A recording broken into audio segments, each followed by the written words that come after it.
ഓം ശാന്തി 9/8/2024 പ്രഭാതമുരളി. മധുരമായ കുട്ടികളെ, ബ്രഹ്മാവ് സദ്ഗുരുവിന്റെ ദർബാറാണ്. ഈ ഭൃകുടിയിൽ സദ്ഗുരു വിരാജിതനാണ്. സദ്ഗുരു തന്നെയാണ് നിങ്ങളുടെ സദ്ഗതി ചെയ്യുന്നത്. ചോദ്യം: ബാബ വന്നിരിക്കുന്നത് തന്റെ കുട്ടികളെ ഏതൊരു അടിമത്വത്തിൽ നിന്ന് രക്ഷിക്കാനാണ്? ഉത്തരം: ഈ സമയത്ത് മുഴുവൻ കുട്ടികളും പ്രകൃതിയുടെയും മായയുടെയും അടിമകളായിരിക്കുന്നു. ബാബ ഇപ്പോൾ ഈ അടിമത്വത്തിൽ നിന്ന് രക്ഷിക്കുകയാണ്. ഇപ്പോൾ മായയും പ്രകൃതിയും രണ്ടും തന്നെ ഉപദ്രവിക്കുന്നുണ്ട്. ചിലപ്പോൾ കൊടുങ്കാറ്റാണെങ്കിൽ ചിലപ്പോൾ ഭൂകമ്പമായിരിക്കും. പിന്നീട് നിങ്ങൾ ഇങ്ങനെയുള്ള അധികാരികളായി മാറും. അവിടെ മുഴുവൻ പ്രകൃതിയും നിങ്ങളുടെ ദാസി ആയിരിക്കും. മായയുടെ യുദ്ധവും ഉണ്ടായിരിക്കില്ല. ഓം ശാന്തി. മധുരമധുരമായ ആത്മീയ കുട്ടികൾ മനസ്സിലാക്കുന്നുണ്ട്, പരമപിതാവും പരമശിക്ഷകനും കൂടെയുണ്ട്. ബാബ വിശ്വത്തിന്റെ ആദി മധ്യ അന്ത്യ രഹസ്യം മനസ്സിലാക്കി തരികയാണ്.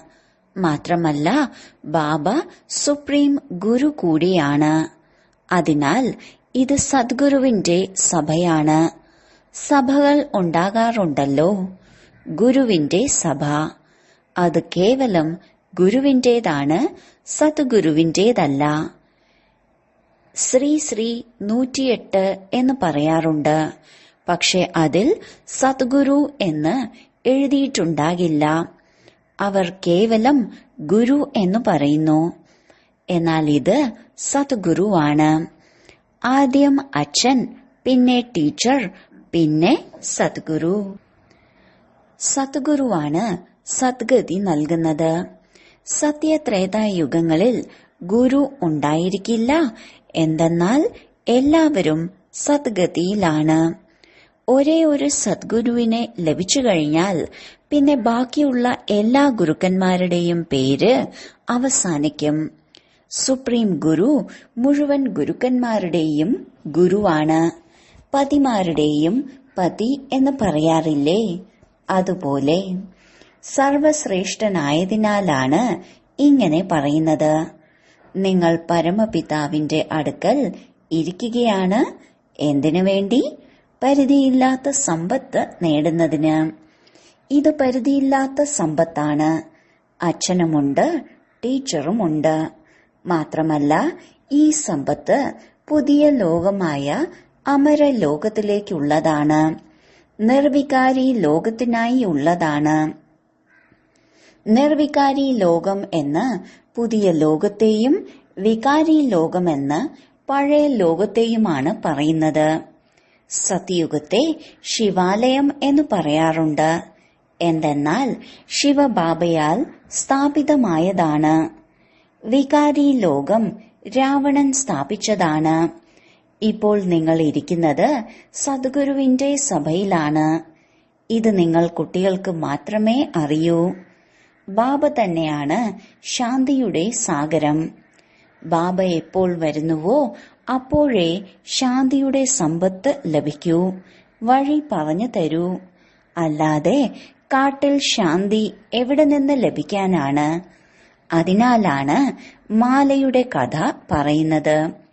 ശാന്തി ആത്മാവിന്റെ കഴുത്തിലെ മാലയാണ്. പിന്നീട് എപ്പോഴാണോ രാവണരാജ്യം ഉണ്ടാകുന്നത് അപ്പോഴാണ് അശാന്തി ഉണ്ടാകുന്നത്. അതിനെ സുഖധാമം, ശാന്തിധാമം എന്നാണ് പറയുന്നത്. അവിടെ ദുഃഖത്തിന്റെ ഒരു കാര്യവുമില്ല. മഹിമ പാടുന്നതും സദാ സദ്ഗുരുവിനാണ്. ഗുരുവിന്റെ മഹിമ ഒരിക്കലും കേട്ടിട്ടുണ്ടാകില്ല.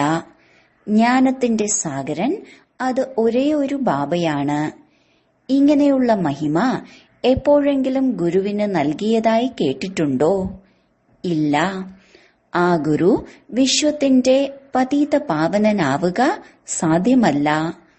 ഒരേ ഒരു നിരാകാരനായ പരിധിയില്ലാത്ത വലിയ അച്ഛനെയാണ് ഇങ്ങനെ വിളിക്കുന്നത്. നിങ്ങളിപ്പോൾ സംഗമയുഗത്തിൽ നിൽക്കുകയാണ്. ഒരു ഭാഗത്ത് പതീതമായ പഴയ ലോകമാണ്, മറുഭാഗത്ത് പുതിയ പാവന ലോകമാണ്. പതീത ലോകത്തിൽ അനേകം ഗുരുക്കന്മാരുണ്ട്. മുൻപ് നിങ്ങൾക്ക് ഈ സംഗമയുഗത്തെക്കുറിച്ച് അറിവുണ്ടായിരുന്നില്ല. ഇപ്പോൾ ബാബ മനസ്സിലാക്കി തന്നു, ഇതാണ് പുരുഷോത്തമ സംഗമയുഗം. ഇതിനുശേഷം സത്യയുഗം വരണം. ചക്രം കറങ്ങിക്കൊണ്ടേയിരിക്കും. ഇത് ബുദ്ധിയിൽ ഓർമ്മ ഉണ്ടാകണം. നമ്മളെല്ലാവരും സഹോദരങ്ങളാണ്. എങ്കിൽ പരിധിയില്ലാത്ത അച്ഛനിൽ നിന്നും തീർച്ചയായും സമ്പത്ത് ലഭിക്കും. ഇതാർക്കും അറിയില്ല. എത്ര വലിയ സ്ഥാനങ്ങളിൽ ഇരിക്കുന്ന മനുഷ്യരുണ്ട്, പക്ഷെ അവർക്ക് ഒന്നും അറിയില്ല. ബാബ പറയുന്നു, ഞാൻ നിങ്ങൾ എല്ലാവരുടെയും സദ്ഗതി ചെയ്യുന്നു. ഇപ്പോൾ നിങ്ങൾ വിവേകശാലികളായി തീർന്നിരിക്കുന്നു. മുൻപ് ഒന്നും അറിയില്ലായിരുന്നു. ഈ ദേവതകൾക്ക് മുന്നിൽ ചെന്ന് നിങ്ങൾ പറയുമായിരുന്നു, ഞങ്ങൾ വിവേകമില്ലാത്തവരാണ്, ഞങ്ങളിൽ ഒരു ഗുണവുമില്ല, അങ്ങ് ദയ കാണിക്കൂ. എന്താ ഇപ്പോൾ ഈ ദേവതകളുടെ ചിത്രം നിങ്ങളോട് ദയ കാണിക്കുമോ? ദയാഹൃദയൻ ആരാണ് എന്നത് അറിയുന്നില്ല. അല്ലയോ ഗോഡ് ഫാദർ, ദയ കാണിക്കൂ എന്ന് പറയാറുണ്ട്. ദുഃഖത്തിന്റെ എന്തെങ്കിലും കാര്യം വന്നാൽ മതി, തീർച്ചയായും ബാബയെ ഓർമ്മിക്കും. ഇപ്പോൾ നിങ്ങൾ ഇങ്ങനെ പറയില്ല, ബാബ വിചിത്രനാണ്, ബാബ മുന്നിൽ ഇരിക്കുന്നുണ്ട്, അതിനാലാണ് നമസ്കരിക്കുന്നത്. നിങ്ങളെല്ലാവരും ചിത്രമുള്ളവരാണ്. ഞാൻ വിചിത്രനാണ്. ഞാൻ ഒരിക്കലും ചിത്രം ധാരണ ചെയ്യുന്നില്ല. എന്റെ ചിത്രത്തിന്റെ ഏതെങ്കിലും പേരു പറയൂ.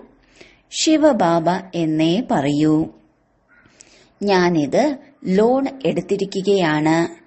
അതും പഴയതിലും പഴയ ചെരുപ്പാണ്. ഇവരിലാണ് ഞാൻ വന്ന് പ്രവേശിക്കുന്നത്. എവിടെയാണ് ഈ ശരീരത്തിന്റെ മഹിമ ചെയ്യുന്നത്? ഇത് പഴയ ശരീരമാണ്, ദത്തെടുത്തിരിക്കുകയാണ്. എന്താ അതിന് മഹിമ പാടുമോ? ഇല്ല. ഇത് മനസ്സിലാക്കി തരികയാണ്.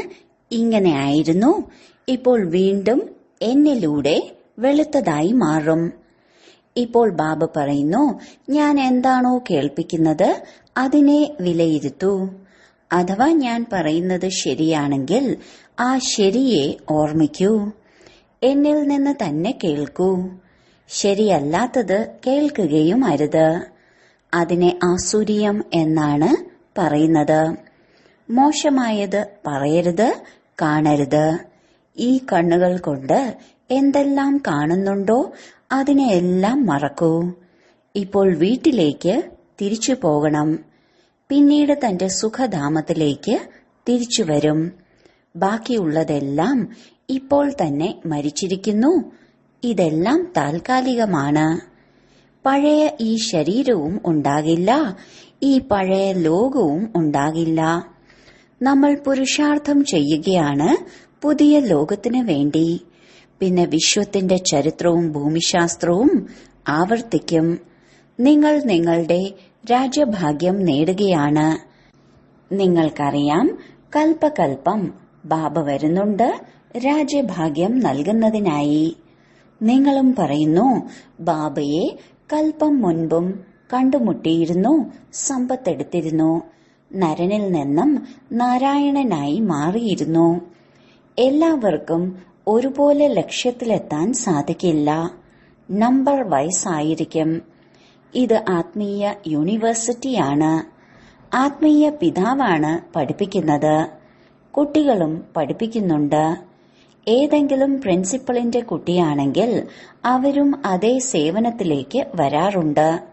ഭാര്യയും പഠിപ്പിക്കാൻ തുടങ്ങും. പെൺമകളും നല്ല രീതിയിൽ പഠിച്ചിട്ടുണ്ടെങ്കിൽ പഠിപ്പിക്കാൻ സാധിക്കും. എന്നാൽ അവർ അന്യ വീട്ടിലേക്ക് പോകും. ഇവിടെ പെൺകുട്ടികൾക്ക് ജോലി ചെയ്യാൻ നിയമമില്ല. പുതിയ ലോകത്തിൽ പദവി നേടുന്നതിന്റെ മുഴുവൻ ആധാരവും ഇപ്പോഴുള്ള പഠിപ്പാണ്. ഈ കാര്യങ്ങളൊന്നും ലോകത്തിന് അറിയില്ല. എഴുതിയിട്ടുണ്ട്, ഭഗവാനു വാച, അല്ലയോ മക്കളെ, ഞാൻ നിങ്ങളെ രാജാക്കന്മാരുടെയും രാജാവാക്കി മാറ്റും. എങ്ങനെയാണോ ദേവീ ദേവതകളുടെ ചിത്രമുണ്ടാക്കുന്നത്, അതുപോലെ ഏതെങ്കിലും മോഡൽ ഉണ്ടാക്കുകയല്ലല്ലോ. നിങ്ങൾ പഠിച്ച് ആ പദവി നേടുകയാണ്. അവർ മണ്ണുകൊണ്ട് ചിത്രങ്ങൾ ഉണ്ടാക്കുന്നു പൂജിക്കാനായി. ഇവിടെ ആത്മാവാണ് പഠിക്കുന്നത്. പിന്നീട് നിങ്ങൾ സംസ്കാരവും കൊണ്ടുപോകും. പോയി പുതിയ ലോകത്തിൽ ശരീരമെടുക്കും. ലോകം അവസാനിക്കില്ല. കേവലം കാലമാണ് മാറുന്നത്. Golden age, silver age, copper age, പിന്നീട് അയൺ ഏജ്. 16 കലയിൽ നിന്നും 14 കല ആകുന്നു. ലോകം അതുതന്നെയാണ് നടക്കുന്നത്. പുതിയതിൽ നിന്നും പഴയതാകുന്നു എന്ന് മാത്രം. ബാബ ഈ പഠിപ്പിലൂടെ നിങ്ങളെ രാജാക്കന്മാരുടെയും രാജാവാക്കി മാറ്റുകയാണ്. ഇങ്ങനെ പഠിപ്പിക്കാൻ മറ്റാരിലും ശക്തിയില്ല. എത്ര നല്ല രീതിയിലാണ് മനസ്സിലാക്കി തരുന്നത്. പഠിച്ചുകൊണ്ടിരിക്കെ മായ തന്റേതാക്കിയും മാറ്റുന്നു. ആര് എത്രത്തോളം പഠിച്ചോ അതിനനുസരിച്ച് അവർ സ്വർഗത്തിൽ തീർച്ചയായും വരും. സമ്പത്ത് നഷ്ടമാകില്ല. അവിനാശിയായ ജ്ഞാനത്തിന്റെ വിനാശം ഉണ്ടാകില്ല. മുന്നോട്ടു പോകവേ തിരിച്ചു വരും. അല്ലാതെ എവിടെ പോകാൻ? ഒരേ ഒരു കടയല്ലേ ഉള്ളൂ. വന്നുകൊണ്ടിരിക്കും. ശ്മശാനത്തിലേക്ക് മനുഷ്യർ പോകുമ്പോൾ വലിയ വൈരാഗ്യമുണ്ടാകുന്നു. ഇത്രേ ഉള്ളൂ. ഈ ശരീരം ഇങ്ങനെ ഉപേക്ഷിക്കാനുള്ളതാണ്. പിന്നെ എന്തിനാണ് നമ്മൾ പാപം ചെയ്യുന്നത്? പാപം ചെയ്ത് ചെയ്ത് നമ്മൾ ഇങ്ങനെ മരിച്ചു പോകും. ഇങ്ങനെയുള്ള ചിന്തകൾ വരും. അതിനെയാണ് ശ്മശാന വൈരാഗ്യം എന്ന് പറയുന്നത്. പോയി അടുത്ത ശരീരം എടുക്കും എന്നും മനസ്സിലാക്കുന്നുണ്ട്. പക്ഷെ ജ്ഞാനമില്ലല്ലോ. ഇവിടെയാണെങ്കിൽ നിങ്ങൾ കുട്ടികൾക്ക് മനസ്സിലാക്കി തരികയാണ്. ഈ സമയത്ത് നിങ്ങൾ പ്രധാനമായും മരിക്കുന്നതിനുള്ള തയ്യാറെടുപ്പുകളാണ് നടത്തുന്നത്. കാരണം ഇവിടെ നിങ്ങൾ താൽക്കാലികമാണ്. പഴയ ശരീരം ഉപേക്ഷിച്ച് വീണ്ടും പുതിയ ലോകത്തിലേക്ക് പോകും. ബാബ പറയുന്നു, കുട്ടികളെ, നിങ്ങൾ എത്രത്തോളം എന്നെ ഓർമ്മിക്കുന്നുവോ അത്രയും പാപം ഇല്ലാതാകും. സഹജത്തിലും സഹജമാണ്, എന്നാൽ പരിശ്രമം ഉള്ളതുമാണ്. കുട്ടികൾ പുരുഷാർത്ഥത്തിനുള്ള തയ്യാറെടുപ്പുകൾ നടത്തുമ്പോൾ മനസ്സിലാകും മായയുടെ വലിയ യുദ്ധം. ബാബ പറയുന്നു, സഹജമാണ്. പക്ഷേ മായ ദീപത്തെ തന്നെ കെടുത്തിക്കളയും. ഇതിനെക്കുറിച്ച് ഒരു കഥയും ഉണ്ടല്ലോ. മായയാകുന്ന പൂച്ച ദീപത്തെ അണയ്ക്കും. ഇപ്പോൾ എല്ലാവരും മായയുടെ അടിമകളാണ്. പിന്നെ മായയെ നിങ്ങൾ അടിമയാക്കും. മുഴുവൻ പ്രകൃതിയും നിങ്ങളുടെ നിയന്ത്രണത്തിലായിരിക്കും. ഒരു കൊടുങ്കാറ്റുമില്ല, ഭൂകമ്പവും ഉണ്ടാകില്ല. പ്രകൃതിയെ ദാസിയാക്കി മാറ്റണം. അവിടെ ഒരിക്കലും മായയുടെ യുദ്ധം ഉണ്ടാകില്ല. ഇപ്പോഴാണെങ്കിൽ എത്ര ഉപദ്രവിക്കുന്നു. ഞാൻ നിന്റെ അടിമയാണ് എന്ന് പാട്ടും ഉണ്ടല്ലോ. പിന്നീട് മായ പറയും, നീ എന്റെ അടിമയാണ്.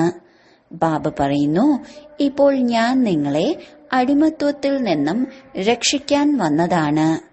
നിങ്ങൾ അധികാരിയായി മാറും, മായ അടിമയായി മാറും.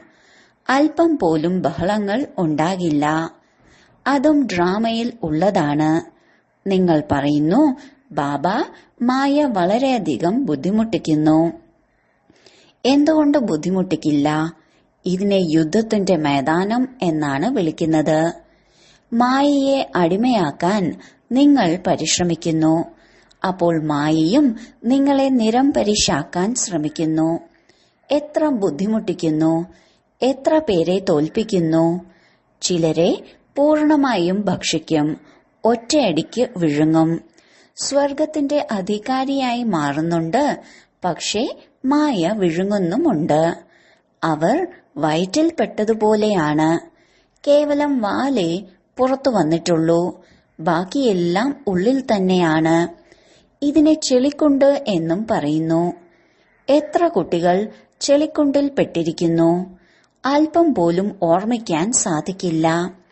എങ്ങനെയാണോ ആമയുടെയും ഭ്രമരയുടെയും ഉദാഹരണമുള്ളത്, അതുപോലെ നിങ്ങളും കീടങ്ങളെ ഭൂം ഭൂം ചെയ്ത് എന്തിൽ നിന്ന് എന്താക്കി മാറ്റുന്നു? സ്വർഗത്തിലെ ദേവതയാക്കി മാറ്റുന്നു. സന്യാസി ഭ്രമരയുടെ ഉദാഹരണമൊക്കെ നൽകാറുണ്ട്. പക്ഷെ അവർ ഭൂം ഭൂം ചെയ്ത് ആരെയെങ്കിലും മാറ്റുന്നുണ്ടോ? സംഗമത്തിലാണ് പരിവർത്തനം ഉണ്ടാകുന്നത്. ഇപ്പോൾ ഇത് സംഗമയുഗമാണ്. നിങ്ങൾ ശൂദ്രനിൽ നിന്നും ബ്രാഹ്മണനായി മാറി. അതിനാൽ നിങ്ങൾ വികാരി മനുഷ്യരെ കൂടെ കൊണ്ടുവരുന്നു. കീടത്തിൽ ചിലത് ഭ്രമരിയായി മാറും, ചിലത് കേടുവന്നു പോകും, ചിലരാണെങ്കിൽ അപൂർണമായി മാറും. ബാബ ഇത് ഒരുപാട് കണ്ടിട്ടുണ്ട്. ഇവിടെയും ചിലർ വളരെ നന്നായി പഠിക്കുന്നു, ജ്ഞാനത്തിന്റെ ചിറക് മുളയ്ക്കുന്നു. ചിലരെ പകുതിക്ക് വെച്ച് മായ പിടികൂടുന്നു. അതിനാൽ പാകമാകാതെ തന്നെ ഇരിക്കുന്നു. അതിനാൽ ഈ ഉദാഹരണവും ഇപ്പോഴുള്ളതാണ്. അത്ഭുതമല്ലേ? ഭ്രമരി കീടത്തെ കൊണ്ടുവന്ന് തനിക്ക് സമാനമാക്കി മാറ്റുന്നു. ഇത് ഒന്നു മാത്രമാണ് തനിക്ക് സമാനമാക്കി മാറ്റുന്നത്. രണ്ടാമത് സർപ്പത്തിന്റെ ഉദാഹരണം പറയാറുണ്ട്. സത്യുഗത്തിൽ ഒരു ശരീരം ഉപേക്ഷിച്ച് അടുത്തത് എടുക്കുന്നു. ഇപ്പോൾ ശരീരം ഉപേക്ഷിക്കാൻ പോവുകയാണ് എന്നത് പെട്ടെന്ന് സാക്ഷാത്കാരമുണ്ടാകും. ആത്മാവ് രണ്ടാമതൊരു ഗർഭകൊട്ടാരത്തിൽ ചെന്നിരിക്കും. ഇതും ഉദാഹരണം പറയുകയാണ്. ഗർഭകൊട്ടാരത്തിൽ ഇരിക്കുകയായിരുന്നു. ആത്മാവിന് പുറത്തു വരാൻ ആഗ്രഹമേ ഉണ്ടാകില്ല. എന്നാലും പുറത്തേക്ക് തീർച്ചയായും വരണം. ഇപ്പോൾ നിങ്ങൾ കുട്ടികൾ സംഗമത്തിലാണ്. ജ്ഞാനത്തിലൂടെ ഇങ്ങനെയുള്ള പുരുഷോത്തമരായി മാറുകയാണ്. ഭക്തി ജന്മജന്മാന്തരം ചെയ്തിരുന്നു. അതിനാൽ ആരാണോ വളരെയധികം ഭക്തി ചെയ്തത് അവരാണ് നമ്പർ വൈസ് പുരുഷാർത്ഥമനുസരിച്ച് പദവി നേടുന്നത്. ഇപ്പോൾ നിങ്ങളുടെ ബുദ്ധിയിൽ മുഴുവൻ ജ്ഞാനവും ഉണ്ട്. ബാക്കി ശാസ്ത്രങ്ങളിലുള്ള ജ്ഞാനമൊന്നും യഥാർത്ഥ ജ്ഞാനമല്ല. അത് ഭക്തിയാണ്. അതിലൂടെ സദ്ഗതി ഉണ്ടാകില്ല. സദ്ഗതി അർത്ഥം തിരിച്ച് വീട്ടിലേക്ക് പോകുക. വീട്ടിലേക്ക് ആരും പോകുന്നില്ല. ബാബ സ്വയം പറയുന്നു, ആരും എന്നെ കണ്ടുമുട്ടുന്നില്ല. പഠിപ്പിക്കാനും കൂടെ കൊണ്ടുപോകാനും ഒരാൾ വേണമല്ലോ. ബാബയ്ക്ക് എത്ര ചിന്തയുണ്ട്. 5000 വർഷത്തിൽ ഒരു തവണ മാത്രമാണ് ബാബ വന്ന് പഠിപ്പിക്കുന്നത്. നമ്മൾ ആത്മാക്കളാണ് എന്ന കാര്യം നിങ്ങൾ മിനിറ്റിന് മറന്നുപോകുന്നു. ഇത് തീർത്തും പക്കായാക്കൂ. നമ്മൾ ആത്മാക്കളെ ബാബ പഠിപ്പിക്കാൻ വന്നിരിക്കുകയാണ്. ഇതിനെയാണ് ആത്മീയ ജ്ഞാനം എന്ന് പറയുന്നത്. പരമാത്മാവ് നമ്മൾ ആത്മാക്കൾക്ക് ജ്ഞാനം നൽകുകയാണ്. സംസ്കാരവും ആത്മാവിലാണ് ഉണ്ടാകുന്നത്. ശരീരം അവസാനിക്കും. ആത്മാവ് അവിനാശിയാണ്. അതിനാൽ ഈ ബ്രഹ്മാവിന്റെ ഭൃകുടി സദ്ഗുരുവിന്റെ സഭയാണ്. ഇത് ഈ ആത്മാവിന്റെയും സഭയാണ്. പിന്നീട് സദ്ഗുരുവും വന്ന് ഇവരിൽ പ്രവേശിക്കുന്നു. ഇവരെ രഥം എന്നും പറയുന്നുണ്ട്, സഭ എന്നും പറയുന്നുണ്ട്. നിങ്ങൾ കുട്ടികൾ ശ്രീമതമനുസരിച്ച് സ്വർഗത്തിന്റെ വാതിൽ തുറക്കുകയാണ്. എത്ര നല്ല രീതിയിൽ പഠിക്കുന്നുവോ അത്രയും ഉയർന്ന പദവി സത്യയുഗത്തിൽ പ്രാപ്തമാക്കും. അതിനാൽ പഠിക്കണം. ടീച്ചറുടെ കുട്ടികൾ വളരെ സമർത്ഥരായിരിക്കും. പക്ഷെ പറയാറില്ലേ, വീട്ടിലെ ഗംഗയ്ക്ക് ബഹുമാനമില്ല എന്ന്. ബാബ കണ്ടിട്ടുണ്ട്, മുഴുവൻ നഗരത്തിലെയും ചവറുകൾ ഗംഗയിലാണ് പതിക്കുന്നത്. പിന്നെ അതിനെ പതീത പാവനി എന്ന് വിളിക്കുമോ? നോക്കൂ, മനുഷ്യരുടെ ബുദ്ധി എങ്ങനെ ആയിരിക്കുന്നു. ദേവിമാരെ അലങ്കരിച്ച് പൂജ ചെയ്ത് പിന്നീട് അതിനെ മുക്കിക്കളയുന്നു. കൃഷ്ണനെയും മുക്കുന്നില്ലേ? അതും വളരെ ബഹുമാനമില്ലാതെയാണ് മുക്കിക്കളയുന്നത്. ബംഗാളിന്റെ ഭാഗത്തെല്ലാം കാലുകൊണ്ട് ചവിട്ടി താഴ്ത്തുന്നു. ബംഗാളിൽ മുമ്പ് ആചാരമുണ്ടായിരുന്നു, ആരുടെയെങ്കിലും പ്രാണൻ പോകാൻ നേരമായാൽ ഉടനെ ഗംഗയിലേക്ക് കൊണ്ടുവരും. അവിടെ വെള്ളത്തിലിട്ട് ഹരി എന്ന് പറയൂ, ഹരി എന്ന് പറയൂ എന്ന് പറഞ്ഞ് വായിൽ വെള്ളം ഒഴിക്കുമായിരുന്നു. ഇങ്ങനെ പ്രാണൻ പോകും. അത്ഭുതമല്ലേ? ഇപ്പോൾ നിങ്ങൾ കുട്ടികളുടെ ബുദ്ധിയിൽ കയറ്റ ഇറക്കത്തിന്റെ മുഴുവൻ ജ്ഞാനവും ഉണ്ട്. അതും നമ്പർ വൈസ് പുരുഷാർത്ഥം അനുസരിച്ചാണ്. ശരി, വളരെ കാലത്തെ വേർപാടിന് ശേഷം തിരികെ കിട്ടിയ മധുരമധുരമായ ഓമന സന്താനങ്ങൾക്ക് മാതാവും പിതാവുമായ ബാഗ്ദാദയുടെ സ്നേഹസ്മരണകളും സുപ്രഭാതവും. ആത്മീയ അച്ഛന്റെ ആത്മീയ കുട്ടികൾക്ക് നമസ്കാരം. ധാരണയ്ക്കുള്ള മുഖ്യസാരം: 1. ബാബ എന്താണോ കേൾപ്പിക്കുന്നത് അത് കേൾക്കണം. എന്നിട്ട് ശരി എന്താണ് എന്നത് നിർണയിക്കണം. ശരിയായത് എന്താണോ അതിനെ മാത്രം ഓർമ്മിക്കണം. ശരിയല്ലാത്ത കാര്യങ്ങൾ കേൾക്കരുത്, പറയരുത്, കാണരുത്. 2. പഠിപ്പ് വളരെ നല്ല രീതിയിൽ പഠിച്ച് സ്വയം രാജാക്കന്മാരുടെയും രാജാവായി മാറണം. ഈ പഴയ ശരീരത്തിലും പഴയ ലോകത്തിലും ഞാൻ താൽക്കാലികമാണ് എന്ന് മനസ്സിലാക്കണം. വരദാനം: ഏകാഗ്രതയുടെ ശക്തിയിലൂടെ ആശ്രയ സ്ഥിതി പരിവർത്തനം ചെയ്യുന്ന അധികാരി ആത്മാവായി ഭവിക്കൂ. ബ്രാഹ്മണൻ അർത്ഥം അധികാരി ആത്മാവ് ഒരിക്കലും ഒന്നിന്റെയും ആശ്രയത്തിലാകില്ല. തന്റെ ദുർബല സ്വഭാവ സംസ്കാരത്തിനും വശപ്പെടില്ല. കാരണം സ്വഭാവമെന്നാൽ സ്വയത്തെ പ്രതിയും സർവരെ പ്രതിയും ആത്മീയ ഭാവം. അതിനാൽ ദുർബല സ്വഭാവ സംസ്കാരങ്ങൾക്ക് വശപ്പെടില്ല. അനാദി ആദി സംസ്കാരങ്ങളുടെ സ്മൃതിയിലൂടെ ദുർബല സംസ്കാരങ്ങളും സഹജമായി പരിവർത്തനപ്പെടുന്നു. ഏകാഗ്രതയുടെ ശക്തി ആശ്രയസ്ഥിതിയെ പരിവർത്തനപ്പെടുത്തി അധികാരി സ്ഥിതിയുടെ സീറ്റിൽ സെറ്റാക്കുന്നു. സ്ലോഗൻ: ജ്ഞാനി ആത്മാക്കളുടെ മഹാശത്രുവാണ് ക്രോധം. ഓം ശാന്തി.